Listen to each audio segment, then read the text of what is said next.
Hi, everybody. It's Christina Daves with this week's Get Famous Friday PR tip. This week, I want to talk about why publicity is so important, and that is that it gives you an opportunity to put yourself back in front of your potential clients and customers. Every time you get media exposure, make sure those people know about it. This gives you so much credibility and so much authority in your space. Make sure that the people you're trying to reach, it's another touch point for them. And with that, you're throwing on all, like I said, all of that credibility and authority that the media gives you.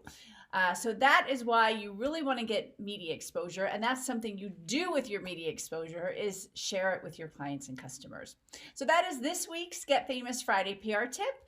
If you like this and you'd like to do more, you see the value of visibility for your business, please join our free PR challenge at yourprchallenge.com.